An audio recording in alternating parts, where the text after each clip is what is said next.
सर्वनाम किसे कहते हैं? तो सर्वनाम जो होता है संज्ञा के स्थान पे प्रयुक्त होने वाले जो शब्द होते हैं वो सर्वनाम होते हैं। ठीक है, अब सर्वनाम कितने टाइप्स के होते हैं? तो जो सर्वनाम टाइप्स इसके कितने होते हैं? तो सर्वनाम के जो प्रकार होते हैं वो कितने होते हैं? 6 होते हैं। और उसको एक जो है याद करने का वो क्या है? पुनीय, पुनीय, प्रसन्नी। ठीक है, तो प से क्या होगा? पु से होगा पुरुषवाचक, एंड नी से होगा निश्चयवाचक, अ से होगा अनिश्चयवाचक, और क्या है? प्र से होगा प्रश्नवाचक, एंड सन्नी से हो जाएगा सन जो है वो संबंधवाचक, एंड लास्ट जो होता है निजवाचक सर्वनाम हो गया। ये 6 सर्वनाम हो गए। अब यह क्या है? पुरुषवाचक सर्वनाम। पुरुषवाचक में क्या होता है ना कि किसी व्यक्ति की पहचान कराए, मतलब कि कोई बोल रहा है या फिर सुनने वाला या फिर तीसरा बंदा जो भी है उसकी अगर बोध कराया जा रहा है तो पुरुषवाचक सर्वनाम कहलाता है। और इसकी डिफिनीशन देखा जाए तो ये होगा कि वक्ता, श्रोता तथा अन्य का बोध कराने वाले सर्वनाम को क्या कहते हैं? तो पुरुषवाचक सर्वनाम कहते हैं। ये 3 प्रकार के होते हैं। जो पुरुषवाचक सर्वनाम जो होते हैं वो 3 प्रकार के होते हैं। उत्तम पुरुष होते हैं, मध्यम पुरुष, एंड लास्ट वाला जो होता है वो अन्य पुरुष होता है। उत्तम पुरुष किसको कहते हैं? तो उत्तम पुरुष जो वो होता है जिन शब्दों का जो प्रयोग होता है ना, जो बोलने वाला खुद के लिए यानी अपने लिए, वक्ता अपने लिए करता है, उन्हें उत्तम पुरुष कहते हैं। जैसे मैं और हम जो होता है ये हमेशा हम क्या करते हैं? अपने लिए प्रयोग करते हैं। तो इसको किसके अंदर रखेंगे? तो उत्तम पुरुष के अंतर्गत रखेंगे। उदाहरण के अंदर में क्या है? मैं घर जा रहा हूँ, तो ये किसके लिए है? तो जो बोल रहा है वो खुद के लिए यूज़ किया है, तो इसलिए यहाँ पे क्या हो जाएगा? मैं जो होगा वो उत्तम पुरुष है। ठीक है, ऑफ क्या है? अब सेकेंड नंबर पे जो होगा ये पुरुषवाचक का सर्वनाम का हम बता रहे हैं, तो क्या होगा इसमें? सेकेंड वाला जो है वो मध्यम पुरुष है। ठीक है, मध्यम पुरुष है।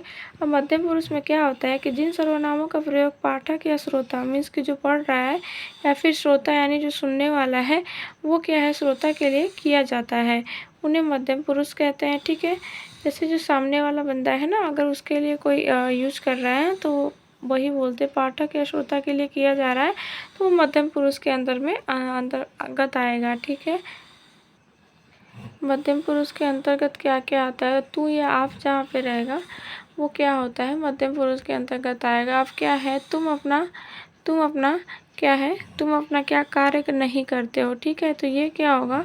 अपना कार्य तुम मतलब नहीं कर रहे, तो यहाँ पे जो है तुम क्या है? तो तुम जो है वो मध्यम पुरुष के अंदर यहाँ क्यों है? तुम मतलब क्या है? मध्यम पुरुष है। ठीक, अब तीसरा क्या होगा? वो अन्य पुरुष होगा तीसरा। ठीक, जिन शब्दों का प्रयोग उन व्यक्तियों के लिए किया जाता है जिनके बारे में मतलब बात तो हो रही है, जिनके भी बारे में बात की जा रही हो, लेकिन जहाँ पे वो बात की जा रही हो ना वो इंसान वहाँ पे उपस्थित ना हो, तो ये क्या हो जाएगा? वो अन्य पुरुष के अंतर्गत आएगा। ठीक है, अब यह और वह ये जो दोनों हैं वो क्या है? किसके अंतर्गत आएंगे? तो ये अन्य पुरुष के अंतर्गत आएंगे। जैसे क्या हो गया? वह जा रहा है, तो वह जा रहा है तो कोई इंसान मतलब कोई भी है वो बोल रहा है, तो जो भी जा रहा है वो वहाँ पे प्रेजेंट है नहीं, तो इसलिए वह जा रहा है। ठीक है, तो ये क्या आ जाएगा? इस किसके अंतर्गत आएगा वह? तो वो आएगा अन्य पुरुष के अंतर्गत। नोट क्या है? नोट ये है कि उत्तम पुरुष या मध्यम पुरुष को प्रधान सर्वनाम कहते हैं। जो उत्तम पुरुष होता है यानी जो पहला, और जो सेकेंड वाला जो होता है मध्यम पुरुष, उसको क्या बोला जाता है? तो प्रधान सर्वनाम कहते हैं।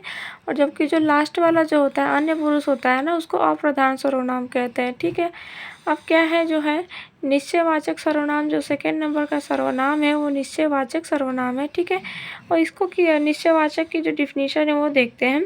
तो वो क्या है? वे सर्वनाम जो किसी व्यक्ति या वस्तु या उस स्थान की ओर संकेत करते हैं, मतलब कोई भी चीज़ है उसको इंडिकेट कर रहा है तो वो क्या हो जाएगा? वो निश्चयवाचक सर्वनाम होगा। ठीक है, क्योंकि वो वहाँ पे प्रेजेंट है। ठीक है, निश्चित है, तो वो क्या हो जाएगा? तो निश्चयवाचक सर्वनाम हो जाएगा। जैसे कि क्या? यह वह ये वे, जो ये क्या है? अगर किसी को भी चीज़ दिखाएंगे तो रहेगा तभी तो इंसान उसको दिखाएगा। जैसे कि वह लड़का जा रहा है तो हम उसको देख रहे हैं, तो इसलिए हम बोल रहे हैं कि वह लड़का, यानी हम उसको देख रहे हैं, सामने है, तो वो निश्चय है कि हाँ वह लड़का कौन है। ठीक है, तो यह यहाँ पर जो वह हो जाएगा वो निश्चयवाचक सर्वनाम होगा। और क्या है? नोट क्या है? नोट में देखते हैं यह और ये निकटवर्ती के अंतर्गत आते हैं। जो निकटवर्ती निश्चयवाचक सर्वनाम होते हैं वो आते हैं उनके अंतर्गत, लेकिन जो यह और ये हो गया ना। और फिर दूसरा वह और वे जो होता है ना, वो दूरदर्शी के लिए होता है। वो किसके लिए होता है? दूरवर्ती के लिए होता है, ठीक है।